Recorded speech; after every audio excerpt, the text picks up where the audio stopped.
Welcome to SVG-TV News on Wednesday, October 29th. I'm Jimmy Prince for the details.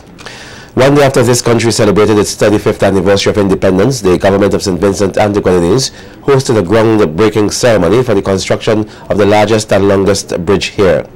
The ceremony, which was held in Hope, Vermont, officially signaled the collaboration between the government of St. Vincent and the Grenadines and the Republic of Ecuador for the construction of 4 bridges on the leeward side of St. Vincent that were destroyed in the December 2013 floods. The project is expected to be completed in 8 months, with the Hope Bridge being the largest and longest, 24 meters long and 8 meters wide. Major Manuel Corembas of the team of Ecuadorian engineers notes that his country is providing the assistance to build the bridges with a contingent of men and women, not out of excess resources, but from the limited amount it has. As militaries, we have been given the chance to demonstrate our shared virtues of obeying and military manners. We are soldiers, and as part of Ecuadorian Armed Forces, we will accomplish our goal supported by the devotion and the willingness to give our best. Respecting the laws and the people of this friendly country, taking care of its environment, respecting its culture and traditions on St. Vincent. I am very pleased to have in this mission female personnel. They deserve respect and honors due to their braveness shown during the history of the nations. They helped in logistics or taking care of injured soldiers at hospitals. Now, their role has become more important nowadays. They are in the first line. Minister Counselor of the Embassy of Ecuador, Santiago Martinez Espinola, says he's delighted that the work to restore the bridges has been entrusted to the Ecuadorian Army Corps of Engineers, which is a highly respected institution in our country due to the reliability and efficiency with which they perform their tasks. I am sure that they will have the support of local authorities and of the people of St. Vincent and the Grenadines, because the sole purpose of doing this construction is to get closer to our people as we are, brothers, equal, respectable, and sovereign. Meanwhile, Prime Minister Dr. Gonzalez says he has been advised that the budget for the reconstruction of the bridges is in the region of 11.3 million EC dollars. The Bailey bridges, we are supplying those Bailey bridges. We got some Bailey bridges from the government of St. Lucia, and we got some from the World Bank. We have more Bailey bridges than to provide for the 3 Bailey bridges down in North Leeward, down in the Chateaubriand area. So I just want to make that point. But the Bailey bridges have a lot of work to be done, abutments, and to have them done properly. They require a certain amount of technical work. Some of the personnel who are here are administrative. And of course, clearly to build the 4 bridges, they don't have enough persons here so that they have in their budget to hire a number of Vincentians to help them on each of the sites, which is very important. Dr. Gonzalez further urged the people of Hope and the Vermont Valley to work in a good and friendly way with the Ecuadorians as they construct the bridge. Now, this is not the first time we have had an Army Corps of Engineers have come to try and help us. It's the first time we have had the Ecuadorians, and I hope it will not be the last time. And I'm hoping that we can do many other things where we can make a contribution to Ecuador. As you know, there is an arrangement for 200 Ecuadorian teachers to come here in January for 7 months to be taught English by our community college. And we believe we can do that as well or better than the Americans do it, for instance, the people at the University of Kansas. And we are hoping by September next year we can have more who can come, more teachers whom our community college can teach English language as a second language. As part of efforts to store and manage agricultural information, this country will soon become the first in the CARIFORUM group to introduce a concept of a market information database that is cloud-based. The initiative, which is expected to be fully operational by early 2015, is a collaborative effort between the Inter-American Institute for Cooperation on Agriculture, that's ICA, the Ministry of Agriculture, Marketing Information Organization of the Americas, and the Agricultural Marketing Service through the United States Department of Agriculture. During the week of October 20th to the 24th, a two-member delegation comprising of ICA's Frank Lam and USAID AMS Dr. Louis Palmer visited the island that should be the country, to do further assessments regarding the initiative. According to Lam, the objective is also to provide some tailor-made training programs for the data collection officers at the Ministry of Agriculture. I think that we will be able to interact with some stakeholders of the market information system to understand their needs and how these people could be better served by the Ministry of Agriculture or the market information system. So we have been visiting some farmers, retailers within the country to know the needs and to know how they're really operating, and see how, as I said before, how we can serve their needs in a better way. It was further explained that the objective of the initiative will be to promote the concept of market information, considering that marketing information is an essential component in any business decision-making as well as for the policymakers. What we're trying to do is to share with the country a methodology so they can collect, analyze, and disseminate market information in a very methodological way. So what we're trying to do is trying to harmonize within the region at this stage the data collection process, where we are collecting in the same frequency, the same units, so we will be able to compare, for example, the market information system from St. Vincent and the Grenadines with some other countries in the OECS. A two-day consultation commenced here earlier today to discuss the implementation of a national school nutrition policy and action plan. The event is being hosted by the Ministry of Health in collaboration with the Caribbean Public Health Agency and the Pan American Health Organization. Speaking at the opening ceremony, Minister of Health Clayton Bogan stated that the future of human society depends on children being able to achieve their optimal physical growth as well as cognitive and psychological development. However, he said several factors may hinder this goal, including not having good nutrition.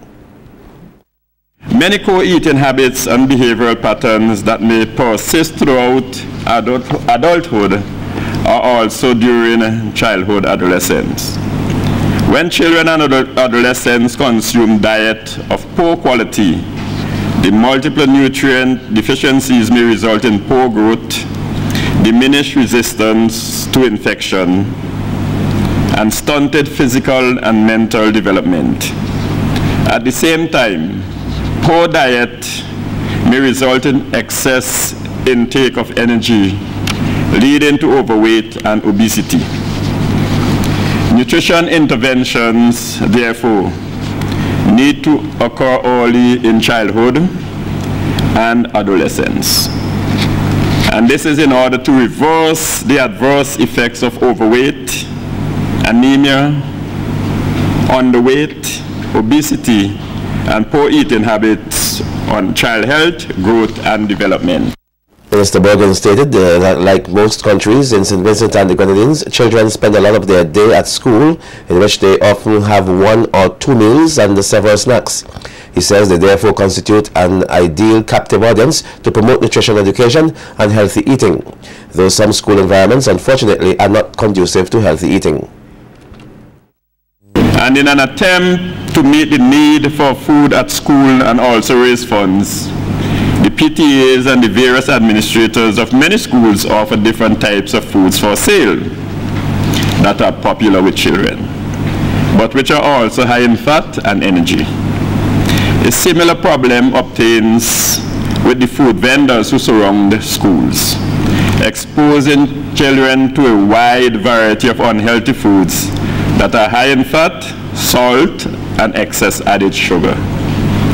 In addition, some food companies have targeted schools for promoting and selling their products, particularly caloric beverages, soft drinks, and sweetened beverages. And data from several countries worldwide indicate that almost half of the increase in energy intake over the past decade has come from calorie-enhanced drinks. These have displaced milk and other more nutritive calorie sources, particularly in children and adolescents. Meanwhile, Food and Nutrition Advisor with the Pan American Health Organization, Audrey says they are pleased to continue technical cooperation in the development of school nutrition policy and the plan of action for this country. Morris noted that PAHO's technical cooperation in the activity began through the Caribbean Food and Nutrition Institute. Since CFNI closed in 2012, PAHO has continued to work in nutrition in the Caribbean and in particular in St. Vincent. So we do have ongoing activities here, and this being one of them. And I want to thank you all for coming, because your input today is going to be so important. You are the ones who have the one-on-one interaction with students, and you are in a position to give your views today as we consult with you as stakeholders before finalizing this policy, before going on to the next stages towards finalization. And the public health nutritionist at the Caribbean Research and the Public Health Agency, CARPHA, Bocage, says the National School Nutrition Policy and Action Plan is a major step for this country.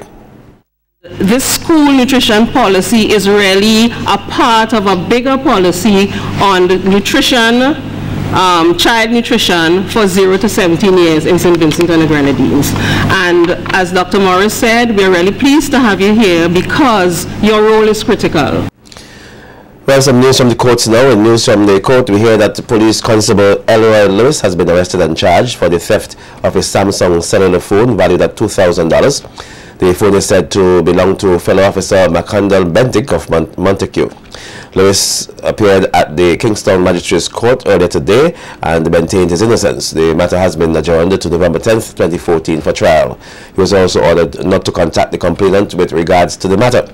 Meanwhile, twin brothers Rick and Ricky Williams, 20 years of Spring Village, have been arrested and charged jointly for the unlawful and malicious wounding of 17-year-old Akeem Hackshaw of the same address. That's on October 24th, 2014. The incident is said to have occurred during a dispute between the three men, and it was during such time the Williams brothers armed themselves with cutlasses and attacked Hackshaw in his yard. As a result, Hackshaw sustained cutlass wounds to the left side of his face. He was warded at the Kingston Memorial at the Milton Keynes Memorial Hospital for 5 days. The brothers were escorted this morning to the Kingston Magistrates Court and were not allowed to plead to the charges as they were laid indictably. The police prosecution had no objection to their bail, which was allowed in the sum of $7,000 each with 2 sureties. They were also ordered to report to the Spring Village Police Station on Mondays between 6 a.m. and 6 p.m. and also not to have any contact with the victim.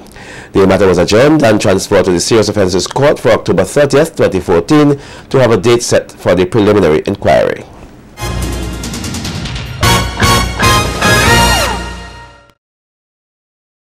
Over 10 new classrooms, a science and computer lab along with art and design rooms have been added to the SVG Community College under the 3rd phase of the 9th EDF project.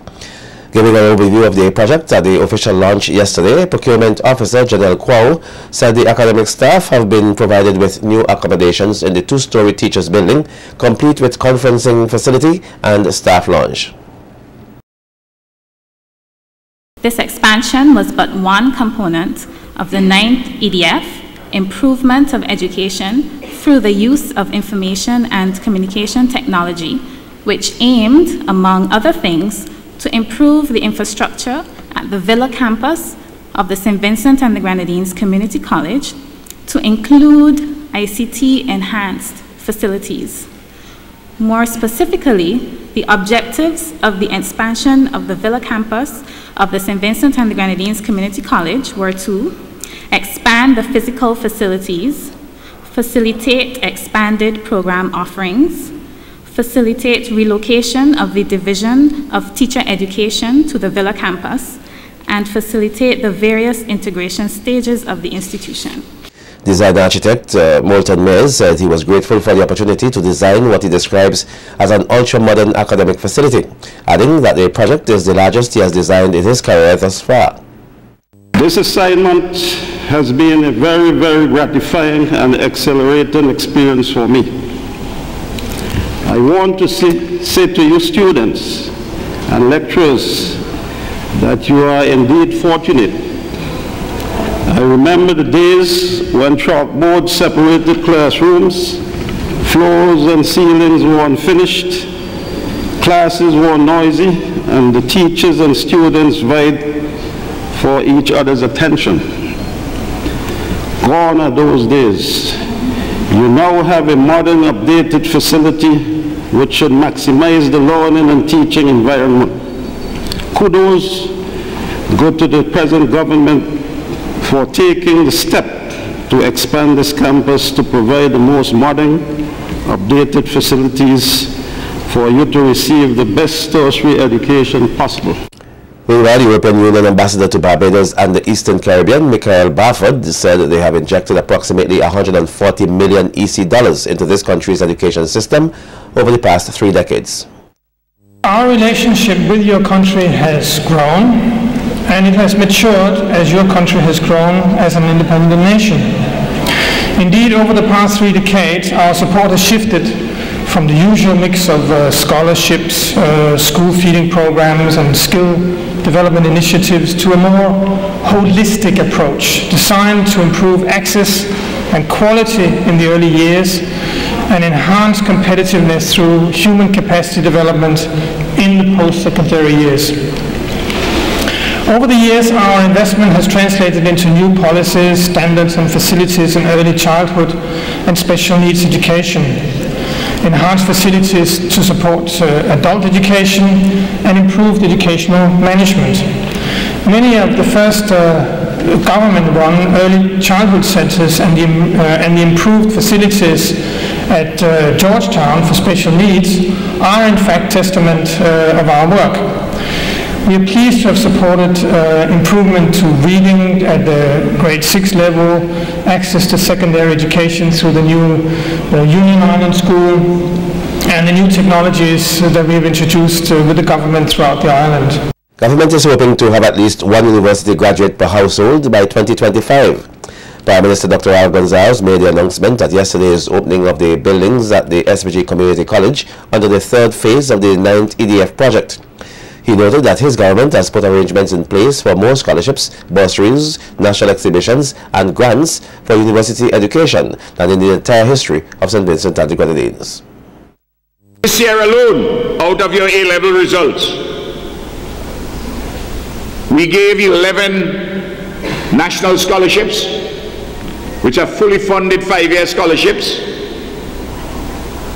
3 national exhibitions, which are fully funded 3-year scholarships, and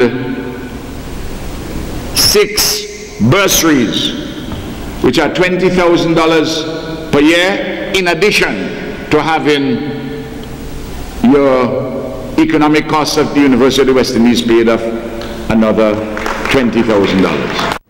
Dr. Gonzalez further stressed his government's commitment to the youth, which he says is exhibited through education. We pay $7.5 million a year for economic costs to the University of West Indies, in addition to $6.5 million allocated to the Public Service Commission, the Chief Personnel's Office, the Training Division, for the scholarships and grants.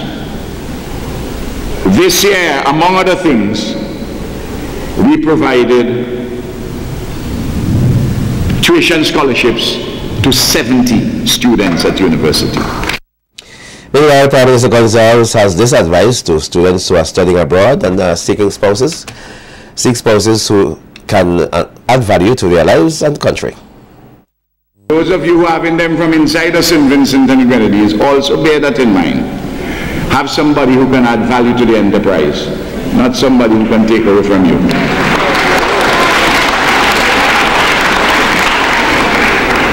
Listen me carefully on that, and use your head, and don't allow behavior in Gaza and Gully to take you off track. Yes, I know about Gaza and Gully, not you alone know about it, you know. In other news, the community of Layou over the Independence Weekend hosted its 6th Coconut Festival under the theme Revive Coconut, Restore Health. Chairperson of the Layou Community Coconut Fest, Kimberly Lynch, said the event was held to mark this country's 35th anniversary of independence through the display of craft and food made from coconut. She said the event was also geared at building greater community spirit among residents.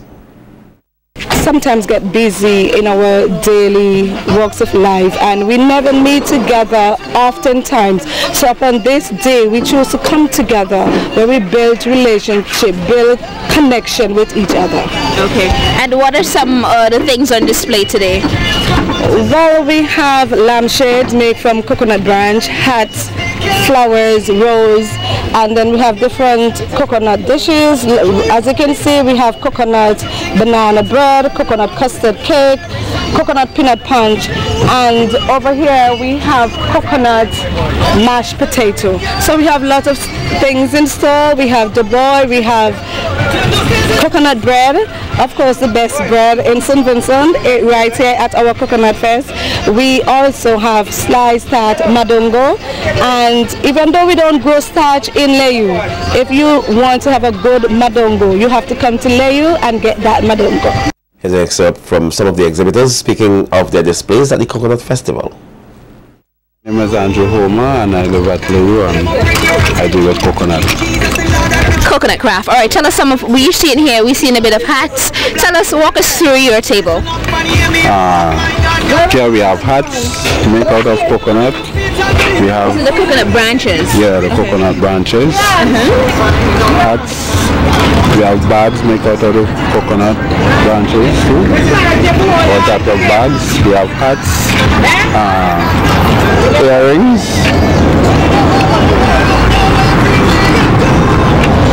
glasses, ashtrays, cups, teacup sets, lights, lamps. I am Alicia Lynch, owner of Dimples. Alright, and these are some of your produce? Yes, these are. This is my independence production this year.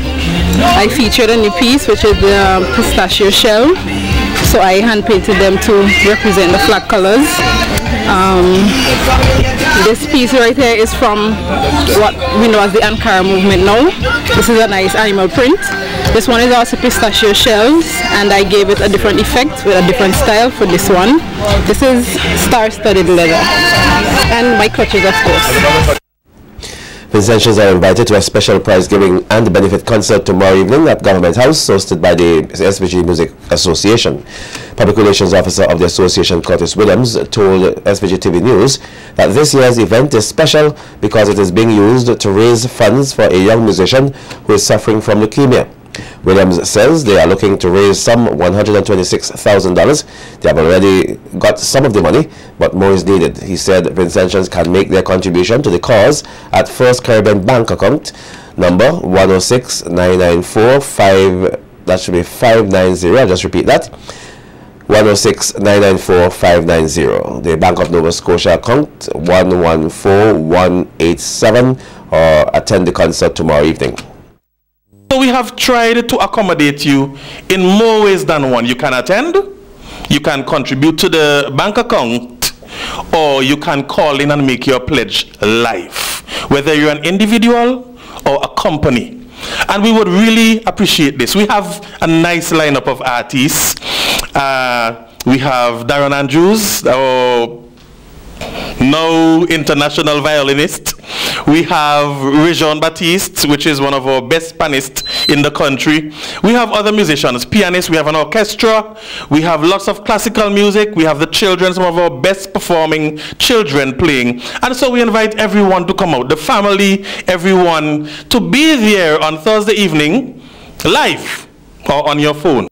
Florence Morgan of Prospect earlier today celebrated her 100th birthday with family, friends, and a number of government officials.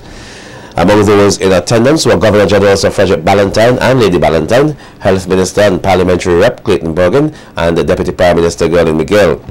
Minister Miguel said she was pleased to be at the celebration since Morgan played a very important part in her life. Scripturally, the word tells us that when we walk with God, He lends us long life. Long life is indeed a blessing. This lady has always been helpful to us, and she always made sure that my family, whenever we pass her way, that we would be happy, to say the least. Mrs. Morgan, yes, we love you. Amen. We know that you have been blessed, and we pray that God will continue to bless you. Amen. I pray that He would keep you sound of mind and of body until He is ready to call you. I know that you mean a lot to your family because you have been a wonderful person. So today, on behalf of my own family, the Miguels, on behalf of the Prime Minister, he also asked me to give you his love. He's in cabinet, so Minister Bergen and I left cabinet and we said we have to come to say happy birthday to you. So congratulations once again, and may God continue to bless you. Mrs. Miguel further encouraged the family to continue caring for the centenarian and commended them for the dedication and patience towards her so far. Meanwhile, Area Rep Clayton Bergen says that Morgan has been very kind to him growing up as a youth, adding that for as long as he knew the centenarian, she has always been very religious. I have known Sister Morgan from the time I know myself, because I came to Brighton School and we had to walk this way. Now Miss Morgan and Mr. Morgan, her late husband, are very generous. Miss Morgan is one person who I know very religious, and they had the good Lord as a maker and supporter and guardian in everything. I want to wish her a very happy 100th birthday and hope that she would live to see more birthdays. Daughter Anselma Rose says that she believes her mother has made a great contribution to the people of St. Vincent and the Grenadines.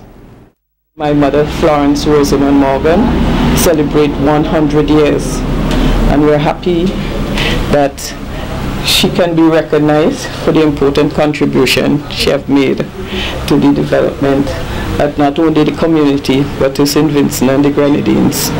She has produced 5 children, one of which has since deceased.